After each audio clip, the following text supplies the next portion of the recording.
Aklat po ng Roma, Kabanata 9. Kanina po nabasa natin yung talata 1 hanggang 33 or chapter 9 verse 1 to 33. Basahin na lang po natin ngayon yung verse 13 hanggang 18. Romans chapter 9 verse 13 to 18.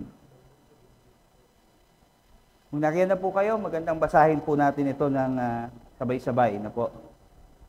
Romans chapter 9 verse 13. As it is written, Jacob I loved, but Esau I hated. 14. What shall we say then? Is there injustice on God's part? By no means. Verse 15. For he says to Moses, I will have mercy on whom I have mercy, and I will have compassion on whom I have compassion. Verse 16. So then it depends not on human will or exertion, but on God who has mercy. 17. For the scripture says to Pharaoh, for this very purpose I have raised you up, that I might show my power in you, and that my name might be proclaimed in all the earth. Verse 18. So then he has mercy on whomever he wills, and he hardens whomever he wills. Tayo po ay sumandaling yumuko at manalangin. Let us pray.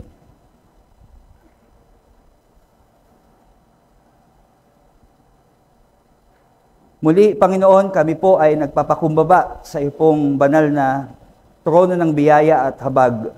Sa umaga pong ito ay patuloy na amin pong hinihingi ang pagkilos po ng banal na Espiritu sa amin pong kalagitnaan, sa aming individual na buhay at maging Panginoon sa amin bilang iglesia. Hinihingi po namin, Panginoon, ng malinaw na pagkaunawa sa bawat salita na amin pong mapakikinggan.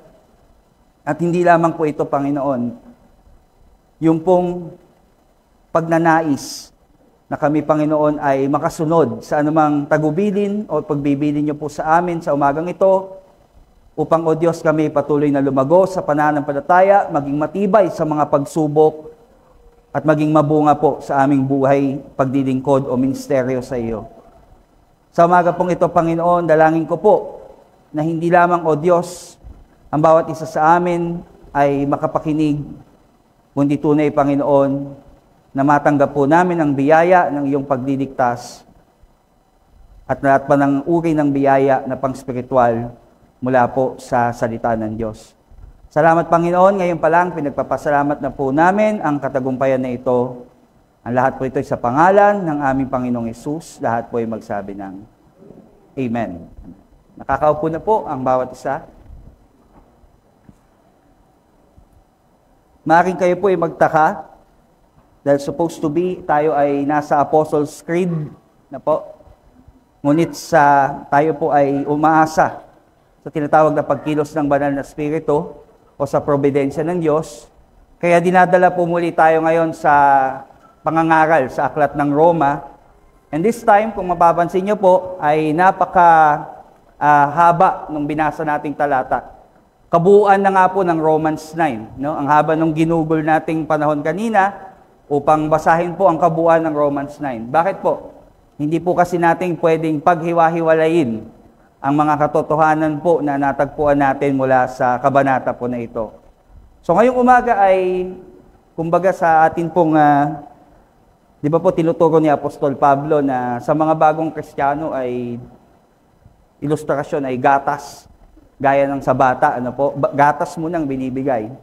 Pero kinalaunan, pag tayo po ay lumalalim sa pananampalataya, nagiging totoo tayo sa pananampalataya sa Panginoong Hesus, dinadala niya tayo sa pagkain po na solido o yung pong pang-mature. No? So sa umagang ito ay kinakailangan talaga yung pong pakikinig natin at pag-asa sa banal na Espiritu na bigyan po talaga tayo ng kaunawaan sa mga bagay po nating mapakikinggan.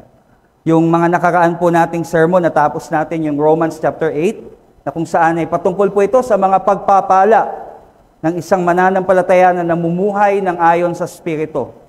Pagkat hindi po lahat na nag-aangking Kristiyano ay tunay na namumuhay ng ayon sa Espiritu. Yung mga kinasihan lang talaga ng banal na Espiritu, ang mananampalataya kay Kristo, magsisisi sa kasalanan at mamumuhay ng ayon sa kanyang kalooban, Kaya sa Romans 8, nakita po natin yung mga pagpapala. Nag-umpisa po yun sa tinatawag nating justification. Pinawalang sala tayo, binura yung record natin, tinanggal yung parusa sa atin at kinilala tayong matuwid. Pagpapala po yun. Pangalawa po ay sanctification. Ang isang pinawalang sala ay dadalhin ng Diyos sa araw-araw na pamumuhay ng kabanalan. Lalago siya sa kabanalan. Ano po? Dahil meron ng pait yung kasalanan sa kanya at may katamisan ng sumunod kay Kristo, kaya siya ay masasanctify or yun yung sanctification. Pagpapalang pang spiritual po yun. At yung kasunod po nun, yung tinatawag nating adoption, na tayong lahat dati ay kaaway ng Diyos, ngunit po sa biyaya ng Panginoon, kinilala po tayo bilang anak, dahil si Kristo ang kanyang itinakwil, at tayo ang tinanggap po na anak.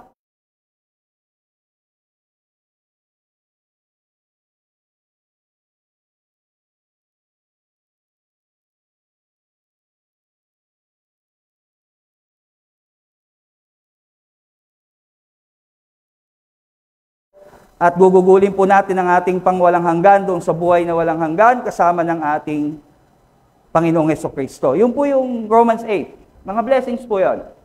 Yung mga tunay na converted lamang talaga, yung tunay na kay Kristo lamang talaga makaka-appreciate sa mga pagpapalang ito. At ngayon po ay merong buong kabanata na itinalaga si Pablo upang makita po natin yung isa pa din sa pinakamahalaga o pinakadakila po na pagpapala na kanyang ibinigay sa mga nanampalataya kay Kristo. At actually po, di ba, nakita natin yung justification, sanctification, adoption, glorification, may progression. Umpisa hanggang wakas. Pero alam niyo po, meron pong itinalaga si Pablo na Romans 9 na kung saan ay mas nauna pa sa apat na yon. Yung tinatawag nating justification, sanctification, adoption, and glorification. Bago naganap yan sa ating buhay, ay meron pang isang pagpapala na ginanap ang Diyos bago pa man likayin ng lahat ng bagay. At ang pamagat po ng sermon natin sa umagang ito is the sovereign choice of God. Ano pong uging pagpapala yon? Yung pong tinatawag na election. Pagpili. Hindi po ito yung election na, ayan na naman, may barangay election na naman, hindi po ito politika ha. Yung election na sinasabi po dito, ang Diyos sa kanyang malaya at makapangyarihan na pagpili ay pumili siya ng iilan lamang upang maligtas. Yan po yung kailangan natin maintindihan. Hindi lahat ay maliligtas. Bago pa man po likain ng lahat ng bagay, likain ng lahat po, ay pumili na ang Diyos. Sino ang kanyang ililigtas. At nawa po ay makita natin ito sa umagang ito.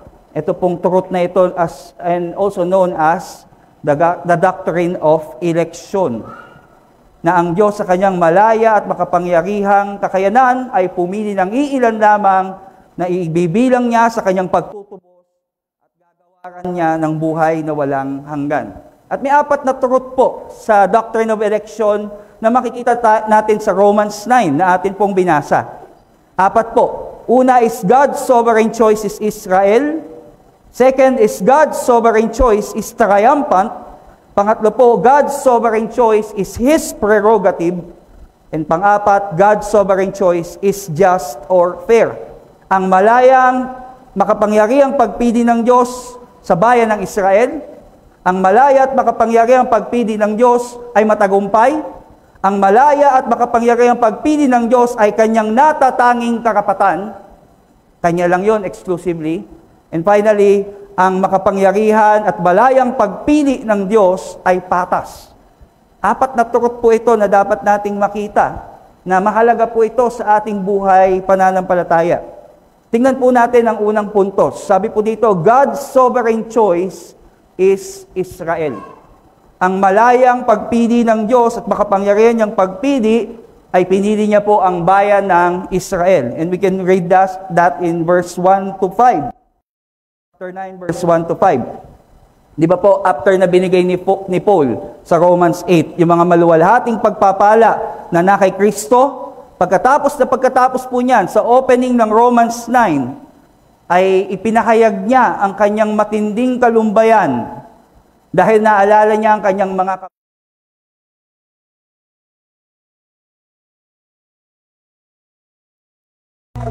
kababayan. Bakit po siya nalungkot nung naalala niya ang kanyang mga kababayan na mga Hudyo? Nalungkot po siya dahil sa kabila pili ng Diyos sa kanilang bayan ay itinakwil nila si Kristo na tagapagligtas. At alam po natin na ang pagtakwil kay Kristo ay meron po yung kahihinatnan. Magkakaroon po ng tinatawag na walang hanggang pagdurusa o paghatol ang Diyos sa buhay ng mga Israelita o mga Hudyo na kababayan ni Pablo. Kaya nabanggit ni Paul sa verse 1 to 5, no? Tingnan nyo. Sabi ni Paul dito ay, sa inyo ibinigay ang mga patriarko. Ano yun? Yung pong mga ninuno nila, na kung saan ay nakipagtipan ng Diyos, at sinabi sa inyong mga lahi, lalabas yung tagapagligtas. Sa kanila ibinigay ang templo, sa kanila ibinigay ang mga saserdote, sa kanila ibinigay ang kautusan, sa kanila ibinigay ang kautusan, iba't iba po na kung saan ay instrumental upang lumabas yung tagapagligtas. Sa kabila po ng pagbibigay ng Diyos nito sa kanila, sila yung piniling bayan. Nung dumating yung tagapagligtas, itinakwil nila si Kristo. At dahil dyan, sila yung mapapahamak. Kaya nagkaroon po ng matinding kalumbayan si Pablo, na kung saan ay alam niya na siya ay may kaligtasan kay Kristo. Ngunit ang kanyang mga kababayan, imagine mga kamag-anak niya, mga kaibigan niya, na kapwa niya mga Hudyo, ay magdurusa ng walang hanggan dahil itinakwil nila si Kristo. Sa kabila ng pagpili ng Diyos sa bayan ng Israel, ay itinakwil nila si Kristo. Alam niyo, dagdag pa sa kalumbayan ni Pablo, para alam lang natin yung historical context nitong Romans. Alam niyo, nakadagdag pa sa lungkot ni Paul, nung panahon po ng mga Hudyo na nandun po sa bayan ng Roma ay pinalayas ni Emperor Claudius. So yung Roman Church, which is composed of both Jews and Gentiles, Hudyo at mga Hentil, nung si Emperor Claudius ay pinalayas yung mga Hudyo, natira sa church sa Roman Church ay puro Hentil. Pero nung nawala na si Emperor Claudius, pwede nang bumalik yung mga Hudyo. Pag-join ulit ng mga Hudyo sa mga Hentil, doon sa church nila, ang pakiramdam nila, alienated na sila. Bakit? Kasi predominantly, mga Hentil na. In practice, in culture, yung Roman Church. Parang naiitsapuera ang kanyang mga kababayan ng mga Romano. That is why nalulungkot siya. Ang Diyos ay pinili yung aking bayan, ngunit ang aking bayan ay itinakwil ang Panginoong Jesucristo. Sa sobrang lungkot niya, nasabi niya, nag-inflict siya sa kanyang sarili ng parang curse. No? Sabi niya, kung pwede lang sana na matanggal na sa akin yung kaligtasan, maibigay ko lang sa aking mga kababayan, ay gagawin ko. No? At siya ay sumumpa pa sa ngalan ng Banal na Espiritu at sa ngalan ng Panginoong Jesucristo na ito talaga yung aking nararamdaman. So mga kapatid, kailangan nating maintindihan ng bayan ng Israel ay pinili ng Diyos. No? Doon lumabas ang tagapagligtas natin, ang Panginoong Jesucristo. Marami pong bansa sa mundo. Ngunit bakit ang bayan ng Israel ang pinili? At ang Diyos ang nakakaalam po ng dahilan. At ito si Pablo, nalulungkot siya kasi ang Diyos ay pinili ang bayan ng Israel. Ngunit hanggang ngayon po, punta kayo ng Israel ngayon. Gawin natin yung street preaching na ginagawa natin. Ewan kung hindi tayo mabugbog doon o mapatay. Mapapatay po tayo doon.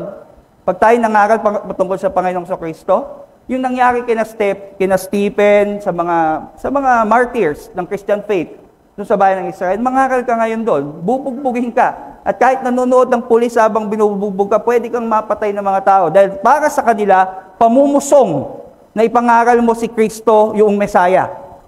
Kasi sa pananaw nila, si Kristo ay hindi yung Mesaya. Kasi they expect a Messiah that is like their King David.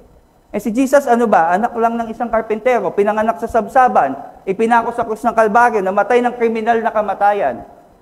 Kaya para sa kanila, pamumusong na ipangaral mo na si Kristo yung Mesiyas. Hanggang ngayon, nakakakita ko ng videos ng mga Kristiyanong matatapang na nangangaral doon na binubugbog talaga sa kalye. At nanonood lang yung pulis. At kahit yung pulis, pinagbabantaan sila. Alam mo, sa pinapangaral mo yan, pwede ka naming patayin. Kasi yun yung kanilang paniniwala. Hanggang ngayon, napakatigas ng ulo ng Israel. Talagang itinakwil nila si Kristo, hindi nila kinilala na Mesiyas. Kaya, tingnan niyo po, nakalulungkot, nakaramdaman ni Paul ito. Yung mga kababayan ko na pinili ng Diyos, ibinigay sa atin ng mga patriarko, si Abraham, si Isaac, si Jacob, ibinigay sa atin ng tipan, ibinigay sa atin ng kaharian kay Haring David, ibinigay sa atin ng templo, na kung saan nandoon yung presensya ng Diyos, ibinigay sa atin ng mga kaparian o saserdote o mga pariseo, ngunit hindi nila nakilala yung pong ipinadala ng Diyos na Mesiyas. Kaya tingnan niyo po, pinili ng Diyos ang bayan ng Israel, ngunit ang Israel ay tinakwil ng Panginoong Jesucristo, at dahil dito, si Pablo ay nakaramdam ng matinding kalungkutan sa kanyang puso. Kaya this leads us to the question, kung ang Diyos ay pinili ang bayan ng Israel at siya ay itinakwil nito, ang Diyos ba ay pumalpak sa kanyang plano? Kaya yung pangalawang puntos, na kung saan si Pablo mismo ang nagtanong. Sabi niya, sa question niya, did God fail in His plan for choosing Israel? Ang Diyos ba ay pumalya sa kanya pong plano dahil sa Israel ay itinakwil siya? And the answer is simply po, no. Hindi po pumalpak ang Diyos. Dahil kahit po, despite the rejection of Israel, pangalawang puntos po, God's sovereign choice is triumphant. Ang malaya at makapangyarihang pagpili ng Diyos ay matagumpay pa din. At pwede nyo pong isulat yung verse.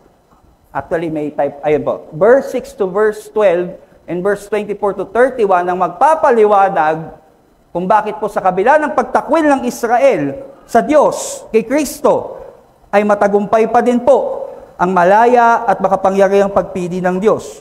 Alam niyo po, the only way to understand that God was triumphant with His plan despite the rejection of Israel, paano po natin maunawaan na ang Diyos po ay tagumpay sa kabila ng pagtakwil ng bayan ng Israel sa Kanya, ay ang ating pong matanggap ang katotohanan na hindi lahat ng Hudyo mula sa bayan ng Israel ay pinili ng Diyos upang maligtas.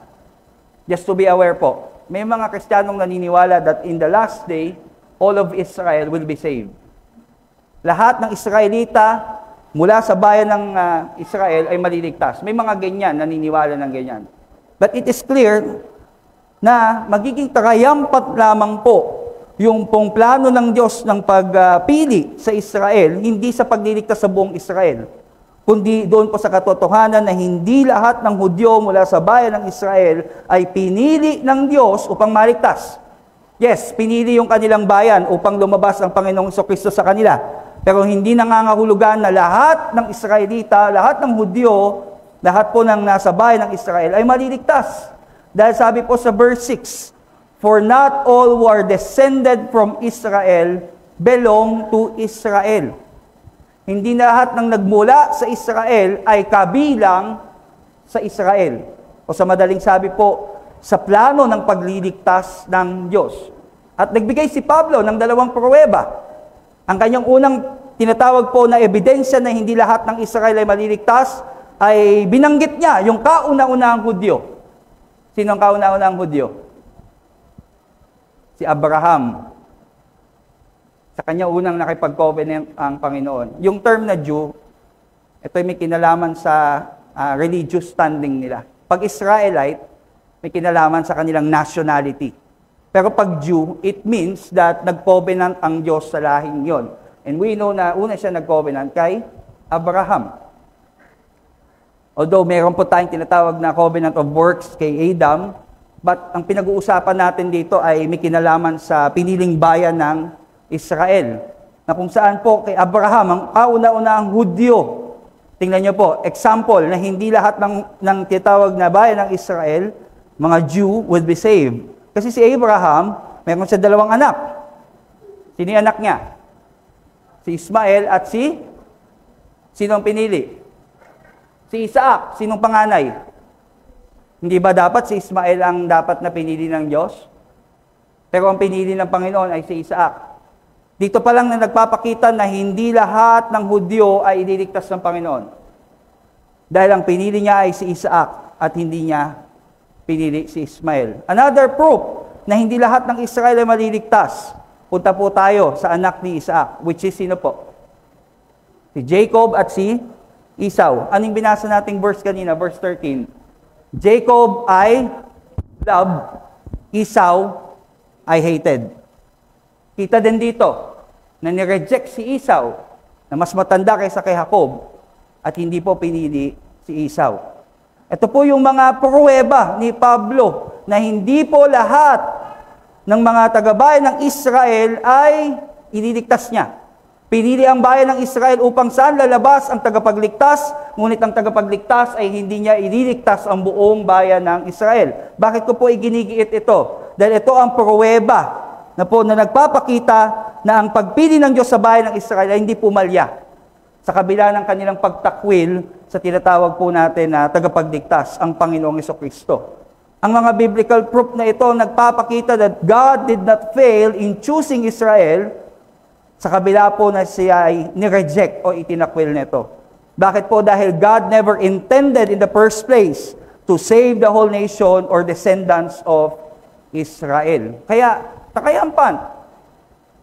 Kahit hanggang ngayon na hindi nila tinatanggap ang Panginoong Kristo, takayampan pa din na pinili sila ng Panginoon. Dahil bakit? Lumabas pa din sa kanilang lahi yung tagapagligtas. Kaya po binibigay ni Paul ang mga examples na ito na hindi naman lahat ng bayan ng Israel ay kanyang ililigtas.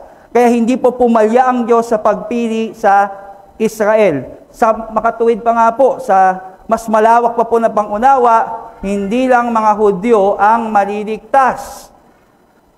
Sinabi po ni Prophet Isaiah and Hosea in verse 24 to 31, kung babasahin niyo po yon, and even si Paul din in Galatians 3:7 to 9, na maging tayo na hindi Hudyo ay maliligtas din.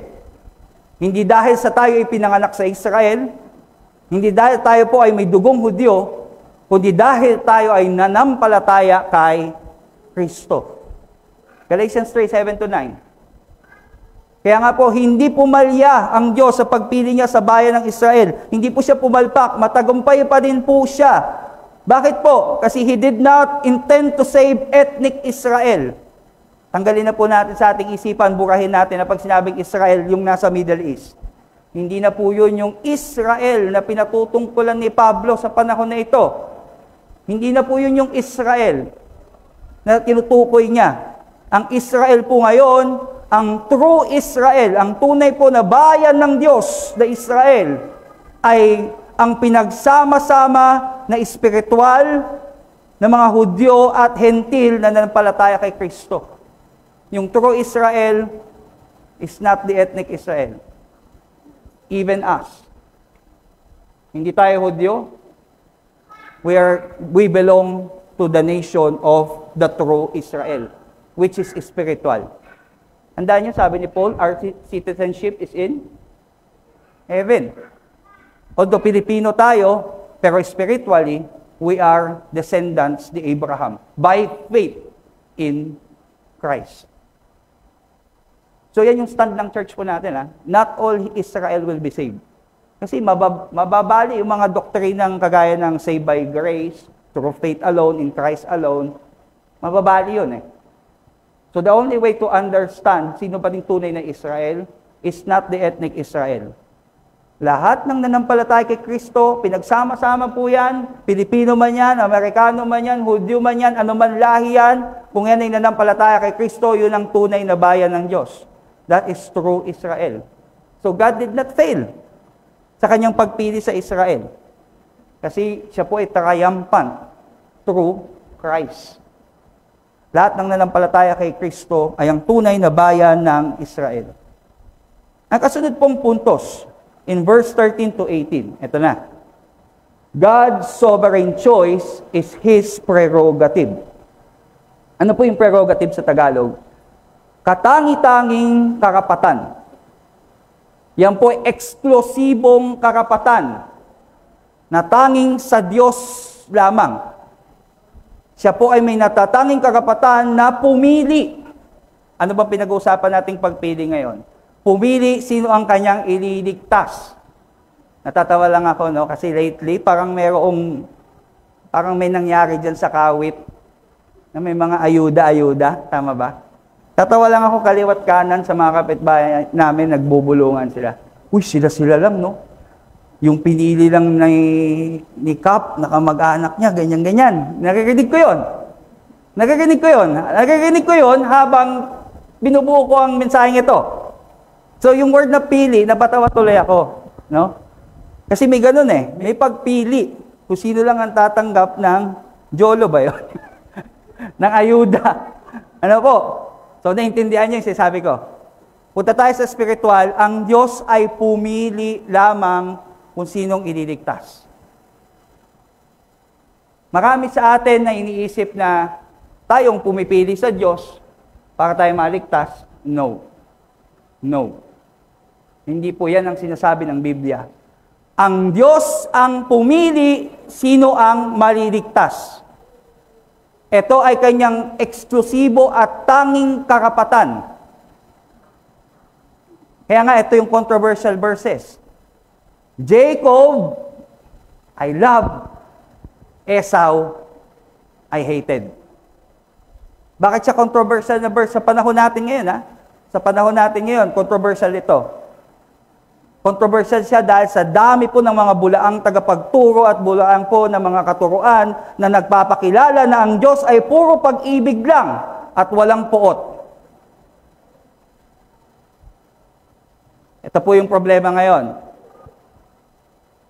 Marami pong mga false teaching and false teachers na ipinapakilala ang Diyos bilang puro pag-ibig at hindi siya napupuot.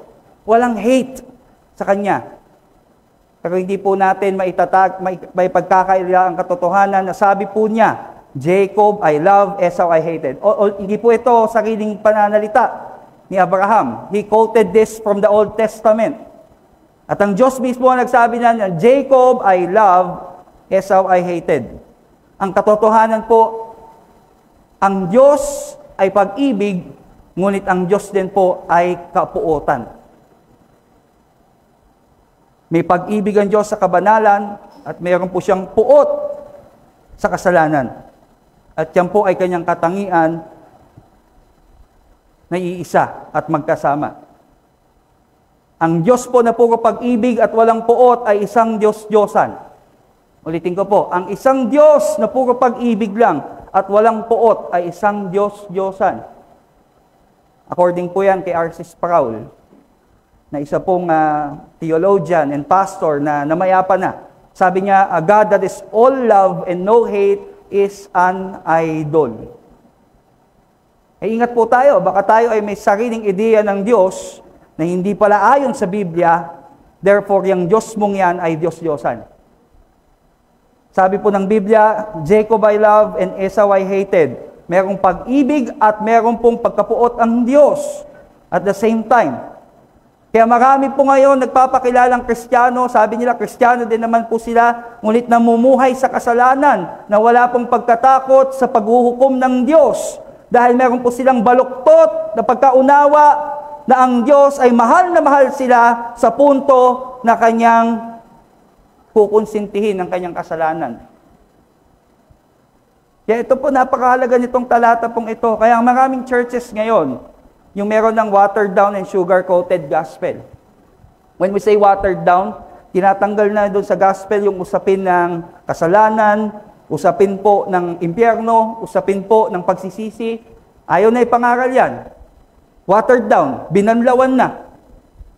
Di ba po yung prutas o gulay, pag sobrang anlaw yan nawawala na yung sustansya. Yung sugar-coated naman, nilalagyan ng pangako yung gospel na hindi naman ipinangako ng gospel.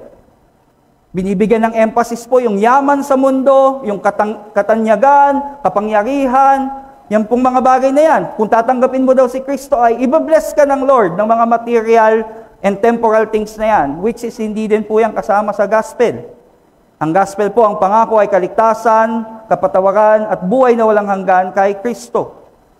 At may mga churches po na hindi na nagdidisiplina ng mga miyembrong nagpapatuloy sa kasalanan.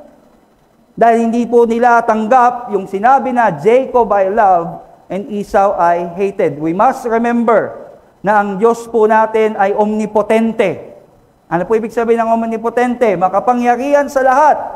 Kaya niyang gawin ano ang gusto niyang gawin. Pwede niyang piliin sino ang mamahalin at sino ang kamumuhian. Ulitin ko po. Alam niyo, saan magmumula yung banal na pagkatakot natin sa Diyos? Sa mga ganitong katotohanan. Pwedeng gawin ng Diyos na piliin na mahalin ka o kamuhian ka. Jacob I love, Esau I hated. God can do as He pleases, but we did not to fear this truth. Dahil bakit po? Sa kabila na ang Diyos ay omnipotente, prerogative niya po, yung sovereign choice niya, we can be assured na huwag tayong matakot. Bakit po? Because God is also holy. And anuman ang kanyang naising gawin ay ang tama at ang mabuti. Pero magkakaroon pa din po tayo ng tinatawag na banal na pagkatakot sa Diyos kung naintindihan natin ang bagay dito. Pwede kang piliin ng Diyos na mahalin, iligtas, at pwede kang piliin ng Diyos na kamuhian at hatulan. At alam niyo po, sa pinakapuso ng pagpili ng Diyos ay ang kanyang motibo.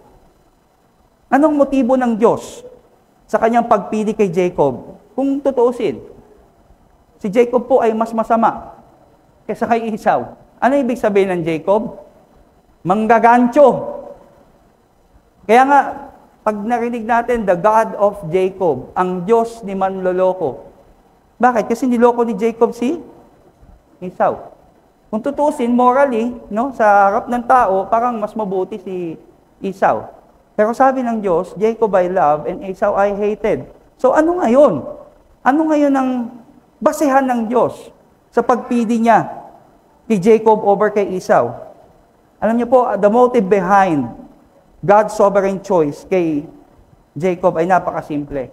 Ephesians 1:4. Unconditional love.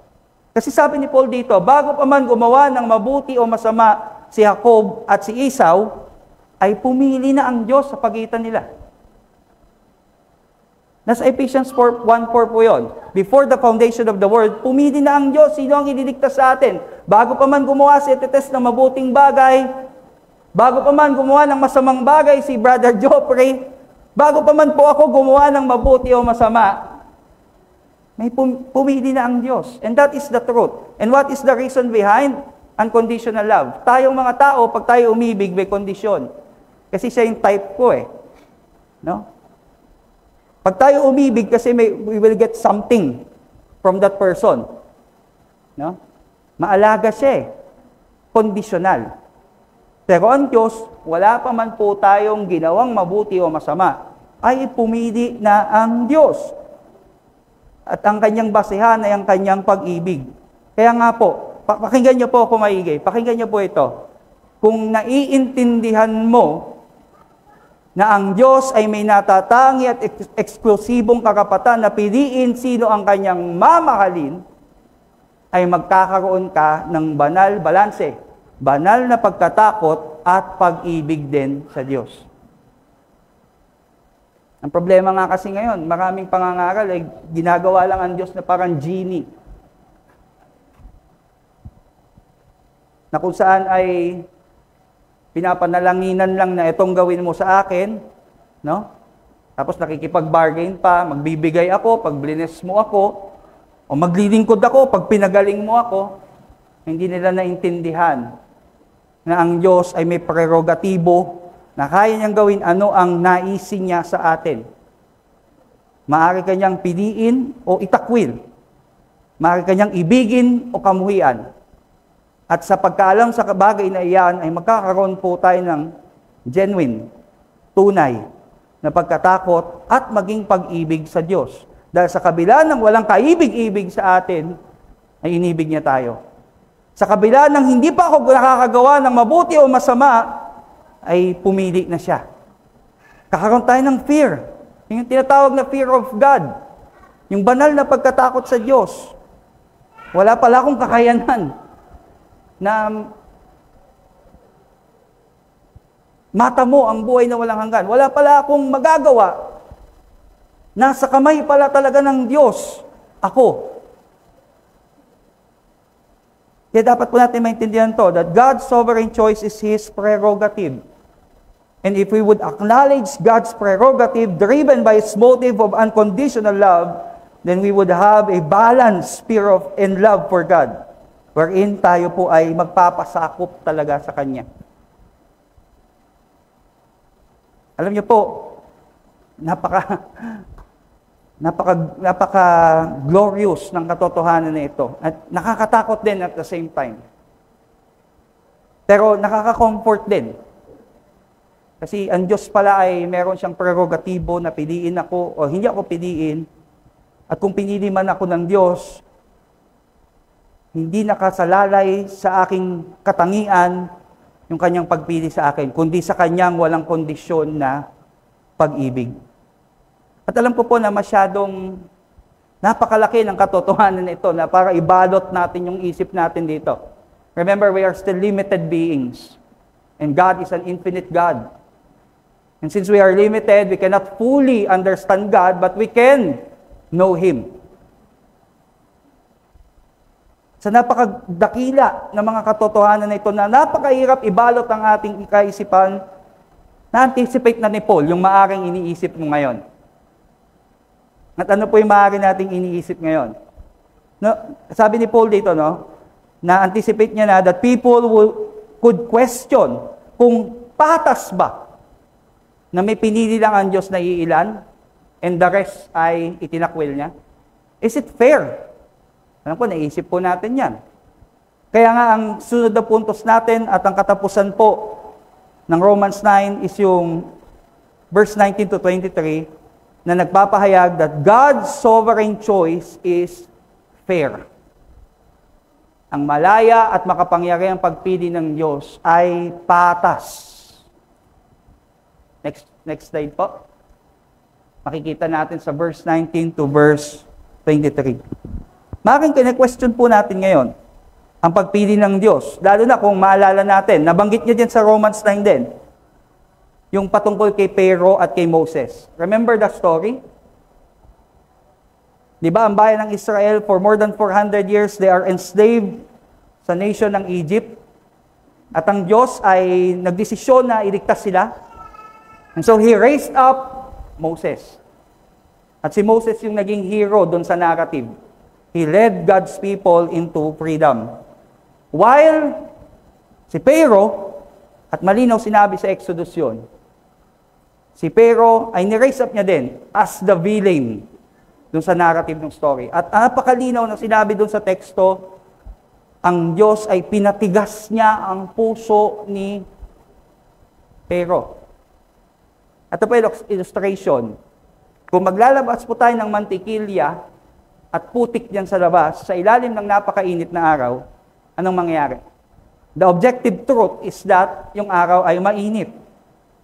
Pero yung epekto niya dun sa dalawang item na yon, yung isa ay mantikilya, yung isa po ay putik, yung mantikilya ay pwedeng matunaw. At yung putik ay pwedeng tumigas. But the same sun.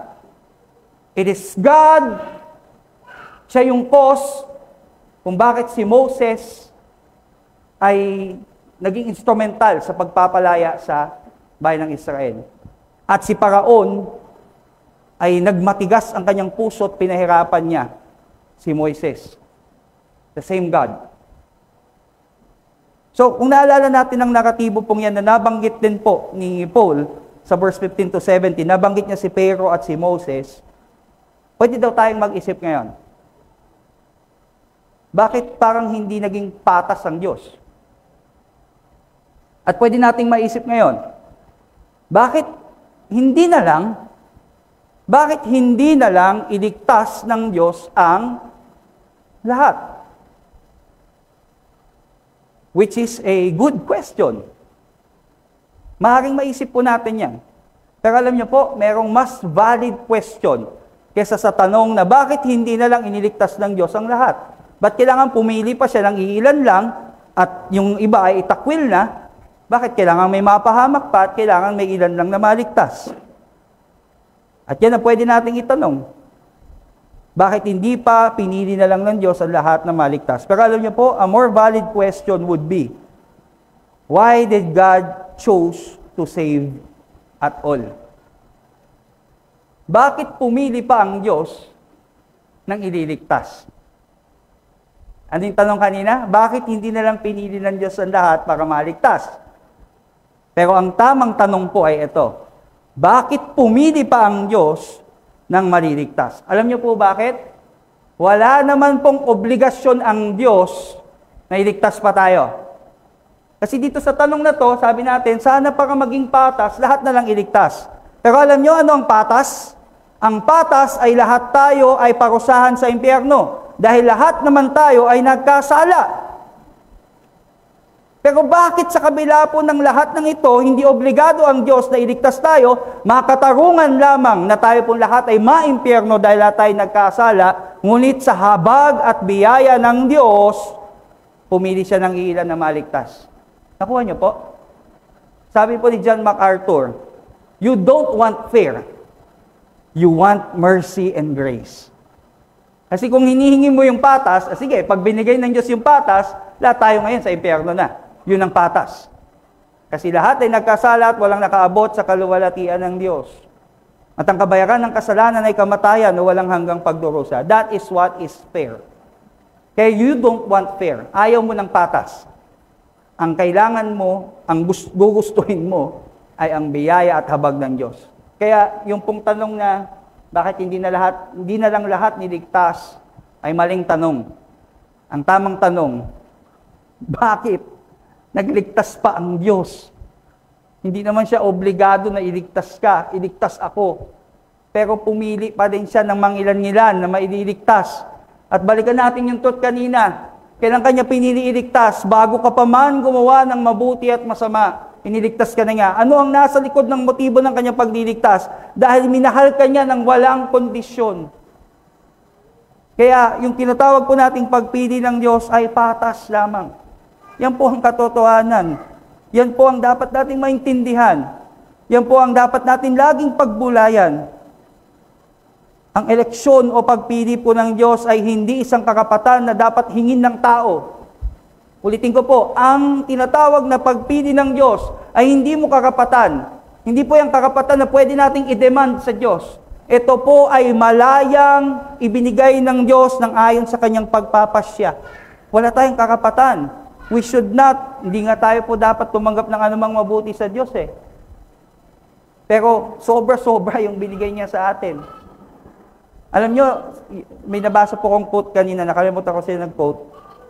The secret to contentment is understanding that you don't deserve anything good. Ano mang mabuting tinatangkilik natin sa ating buhay ngayon, you don't deserve that. What you deserve is God's wrath. Pero sa kabila nun, yung mercy, sobra-sobra na yon. Yung grace, sobra-sobra pa din yun. Yung mercy, pinatawad ka sa iyong kasalanan. Yung grace, tinanggal yung kabayaran ng kasalanan at papapasukin ka pa sa langit. Kinilala ka pang anak. Tapos ngayon ay may buhay kang maayos. Binago ka ng Diyos. Sobra-sobra na po yun. And that is fair lamang po. Patas lamang po. Ang Diyos natin ay patas na Diyos. Patas lamang na pumili siya ng iilan upang maligtas at yung iba po ay hindi niya piliin. Dahil hindi niya naman dapat pong gawin yun. Kaya nga in verse 15, sabi niya kay Moses, I will have mercy on whom I have mercy. I will have compassion on whom I have compassion. At sabi ni Pablo, isang kahangalan na makipagtalo tayo sa Diyos. Nakakita ka ba ng putik na inaaway niya yung kanyang manlililok? Kung wala yung manlililok, ay hindi po siya mahuhulma sa isang kapakini-pakinabang na bagay. Kaya, sabi ni Paul dito, medyo sarcastic si Paul. So what if God created vessels for honorable use and vessels for dishonorable use? E ano ngayon, kung gumawa ang Diyos mula sa isang lump ng putik, na mula sa isang putik na yun, gagawa siya ng baso para sa hari, at baso po para sa mga, halimbawa ay mga prisoners. Honorable use, dishonorable use. Ano naman ngayon? Anong pakialam natin? Sabi pa nga niya, sino ka tao para tanungin mo ang Diyos ng bagay na iyan? At kung ma-realize lang po talaga natin na hindi po obligasyon ng Diyos na tayo iligtas, ay hindi po natin ko-questionin ang kanya pong pagpili ng mangilan-ngilan upang makatanggap ng kaligtasan at buhay na walang hanggan. At tandaan po natin, the first time that man questioned and violated God's sovereign will was in the Garden of Eden. At kaya tayo ngayon ay nasa mundo ng pagdurusa. Dahil ang ating ninuno ay question ang karunungan ng Diyos. Ang punto po, meron tayong limited and flawed understanding. Meron po tayong hindi perpekto at limitadong pagkaunawa. Samantalang ang Diyos ay banal at makapangyarihan at makasisigurado po tayo na anuman ang kanyang gawin, mabuti, tama at patas. Kaya pagbulayan niyo po yung 4 na katotohanan pong yan. God's sovereign choice, unang-una is Israel, and the true Israel ay mga nanampalataya kay Kristo. And God's sovereign choice is triumphant, dahil hindi naman po lahat ng bayan ng Israel ay maliligtas. And God's sovereign choice is His prerogative, na tatangin niya pong karapatan na pumili ng iilan upang maligtas. And God's sovereign choice is fair, o patas lamang po ang pagpili ng Diyos sa iilan upang maligtas. Kaya po sa umagang ito po ang magandang tanong sa ating pagtatapos. Paano ko malalaman kung ako ay pinili ng Diyos? How do I know if God has chosen me, us, unto salvation and not into damnation? Paano ko malalaman ngayon kung ako'y pinili ng Diyos? Para maintindihan mong katotohanan ito, balikan natin ang gospel.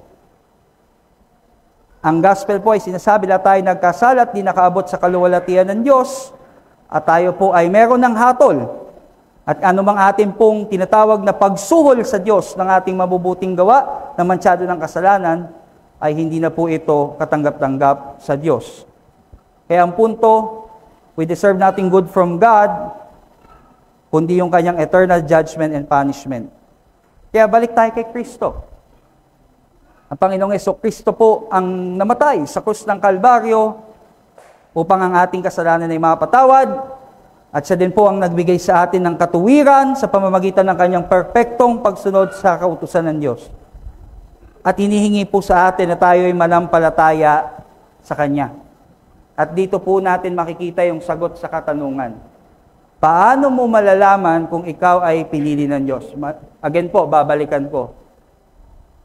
Ang Diyos po ay may prerogatibo, meron siyang natatanging eksklusibong kakapatan na ibigin ka o itakwil ka.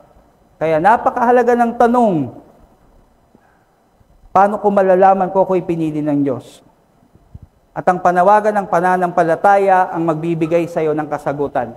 Ano ba ang pananampalataya? Ang pananampalataya ay ang ating araw-araw na pagtalikod sa kasalanan at pagsunod kay Kristo mula sa kanyang salita sa Biblia. Yun yung tinatawag na tunay na pananampalataya. Ang pananampalataya hindi yung once in a while. Pag tinanong ka, ikaw ba'y nananampalataya kay Kristo? Sasagot ka, yes. Hindi po nangangahulugan na sumagot ka ng yes ay pananampalataya na yon.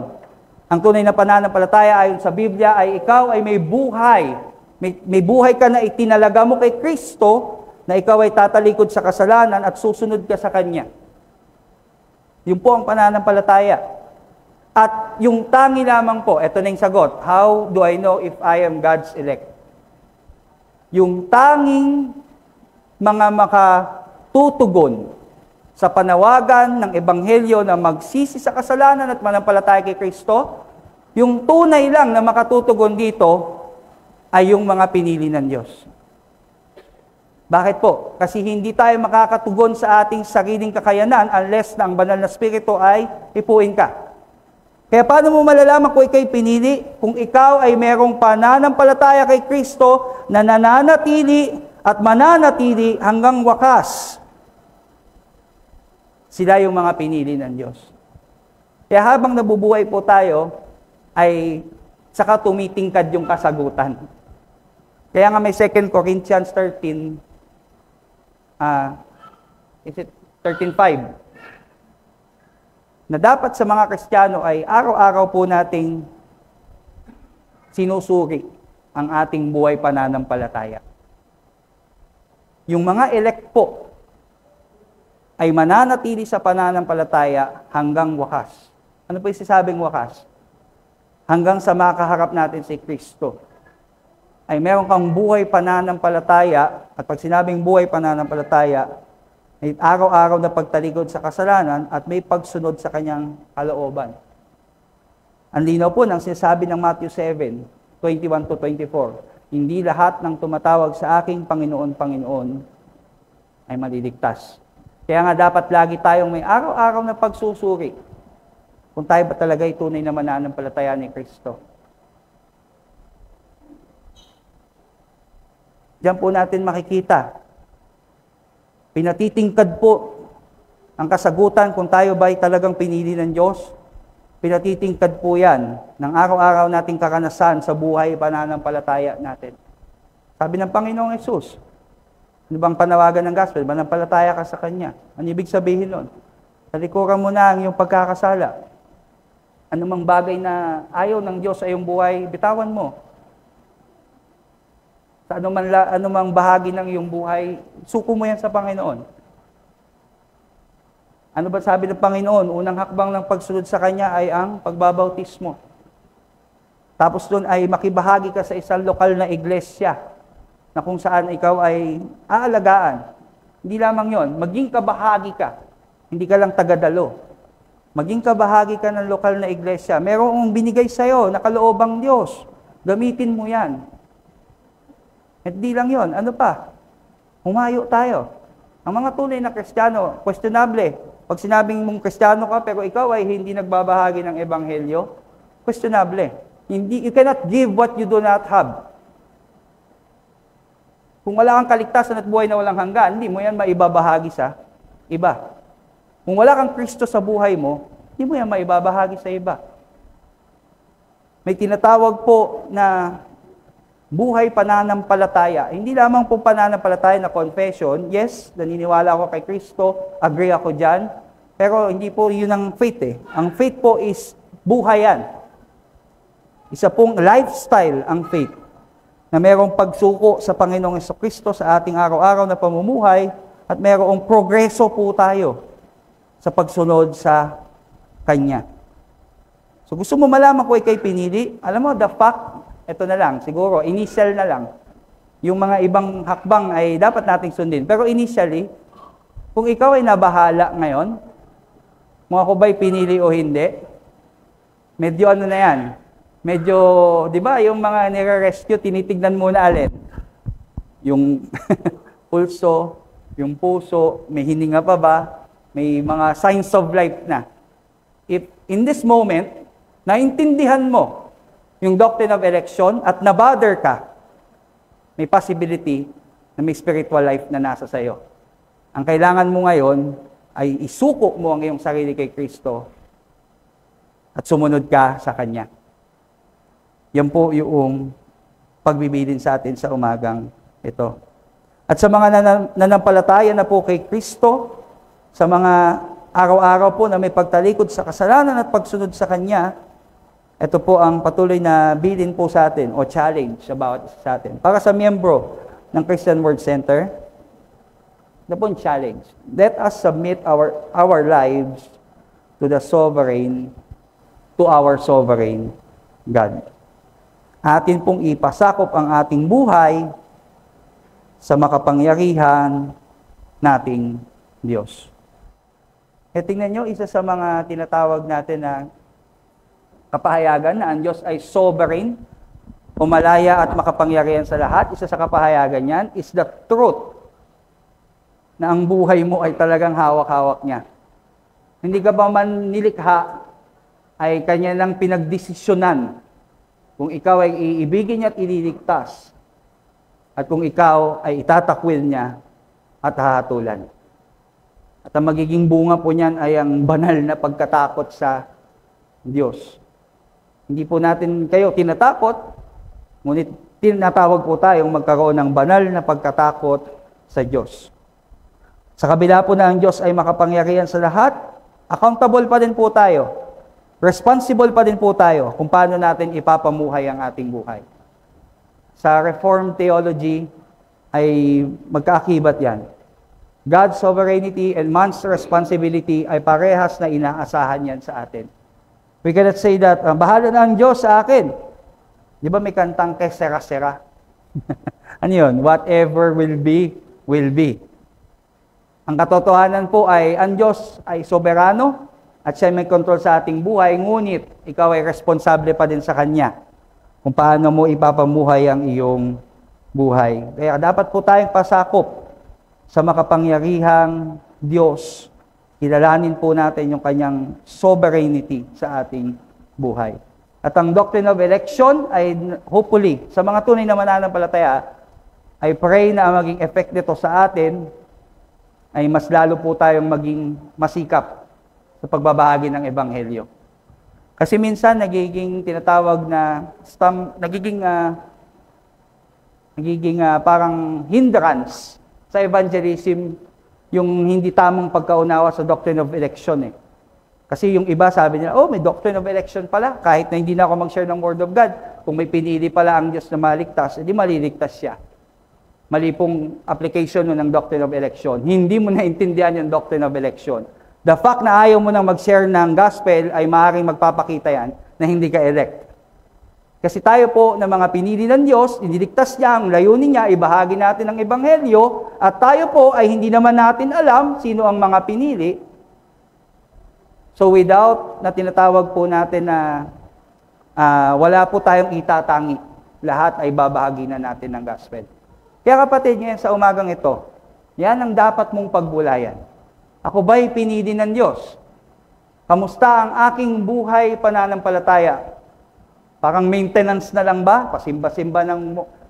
Paminsan-minsan magsisimba, paminsan-minsan mag-i-involve, pasumpong-sumpong. Kamusta po? Ang ating tinatawag na kalalagayan sa panahon pong ito. Yung doctrine of election po ay isang bagay na napaka-glorious.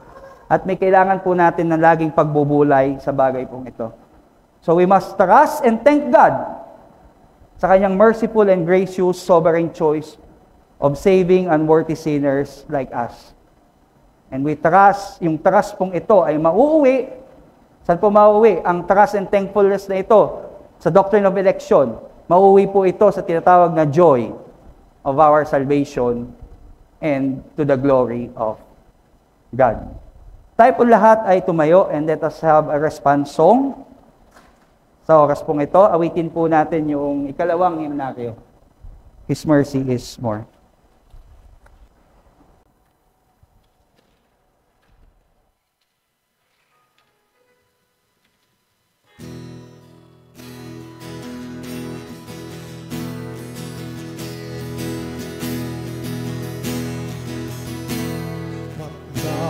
Remember the roads we had done, from nations all going, because like the sun flowed into a sea without bottom or shore.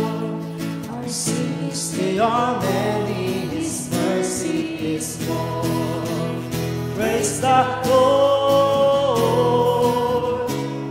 His mercy is more.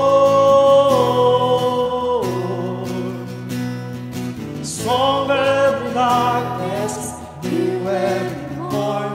Our sins, they are many, His mercy is more.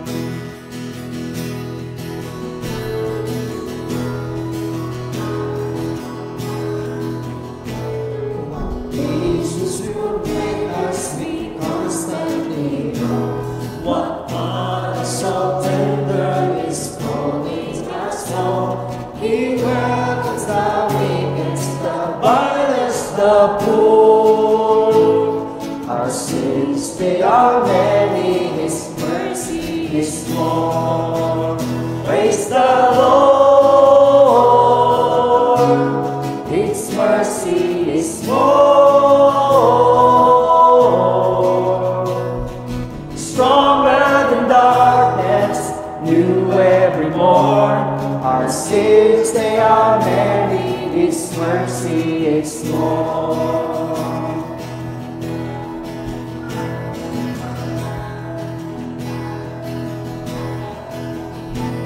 What riches of kindness still lavish from us. His blood is the payment, His blood was the cost. His truth in the debt we can never afford. Our sins, they are many, His mercy is more. Praise the Lord, His mercy is more. Stronger than darkness, new every morn. Our sins, they are many, His mercy is more. Praise the Lord, His mercy is more. Stronger than darkness, new every morn. Our sins, they are many, His mercy is more. Our sins, they are many, His mercy is more. Our sins, they are many, His mercy is more.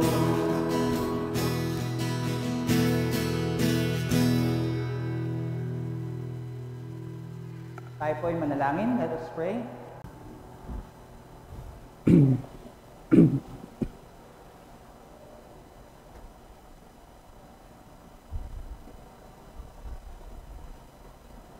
Panginoon, kami po ay nagpapasalamat sa umaga pong ito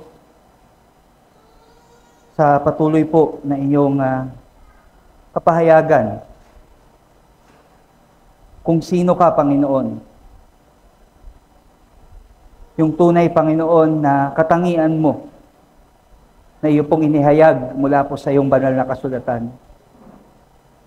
Salamat, Panginoon, din sa pagpapaalala na kami po, Panginoon, ay mga nagkasala laban sa iyo at wala kami, Panginoon, dapat na asahang anumang mabuti na nagmumula sa iyo. Ngunit sa kabila nito, Panginoon, kagaya po ng sabi ng himnong aming inawit, you have lavished us. Binuhos niyo po sa amin yung hindi po karapat-dapat na aming tanggapin na habag at biyaya. Mula, Panginoon, sa katotohanan ng doktrina ng pagpili, isa itong bagay, Panginoon, na napakalaking pagpapala sa bawat isa sa amin. Ang katotohanan, Panginoon, na alam mo, mula sa walang hanggang nakaraan, na kami ay magkakasala,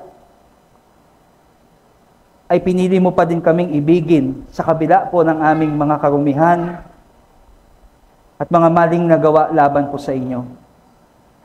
Salamat, O Diyos, dahil Ikaw ang Diyos na umiibig ng walang kondisyon. Ikaw po yung Diyos na makapangyarihan, na wala namang obligasyon na kami po ay iligtas. Ngunit pinili mo, Panginoon, na tanggalin sa amin yung sumpa ng kasalanan. At kami, O Diyos, ay mapunta sa buhay na walang hanggan sa iyong piling, sa pamamagitan po ng iyong anak, ang aming Panginoong Hesukristo. Kaya Panginoon, nawa ang mga aral na aming natutunan sa umagang ito ay magsilbi po, na magbigay po sa amin ng banal na pagkatakot sa iyo. Isa po sa mahalaga na pundasyon ng aming pagkilala sa iyo ay ang pagkilala po namin, ang pagkaroon ng banal na pagkatakot sa iyo. At salamat din, Panginoon, dahil alam po namin, O Diyos, na Ikaw, na nakakaalam ng lahat ng bagay at makapangyarihan sa lahat, ay mayroon po kaming seguridad o kasiguraduhan na kami, O Diyos, ay mananatili sa pananampalataya dahil nakasalig po sa iyong pagpili ang amin pong pagpapatuloy at hindi po sa aming sariling kakayanan. Nawa, O Diyos, ay na-edify ang bawat isa sa amin. Nagkaroon po ng kalakasan ng bawat isa sa amin. Nagkaroon din po ng pag-alaala sa mga bagay, Panginoon, na dapat namin gawin at mga hindi na dapat gawin. Hindi po dahil sa kami may takot lamang na maparusahan, kundi dahil may pag-ibig kami sa Panginoong Hesukristo, na kung saan po ay nakilala namin at nagligtas sa amin at nagbigay ng buhay na walang hanggan. Salamat Panginoon sa umaga pong ito. Nawa ibit-bitin namin ang mga katotohanan ito sa isang buong linggong darating upang, O Diyos, kami ay makapaglingkod sa iyo, lalong-lalo na sa pagbabahagi po ng Ebanghelyo. Salamat Panginoon, alam po namin na ikaw ay naluwalhati sa aming kalagitnaan sa umagang ito, kaya sa iyo po namin inilalagak ang pinakamataas na papuri, pagluwalhati, pagsamba, pagdakila at pasasalamat. Sa pangalan po ng aming Panginoong Hesus, ang lahat po ay magsabi ng Amen. Nakakaupo po ang bawat isa.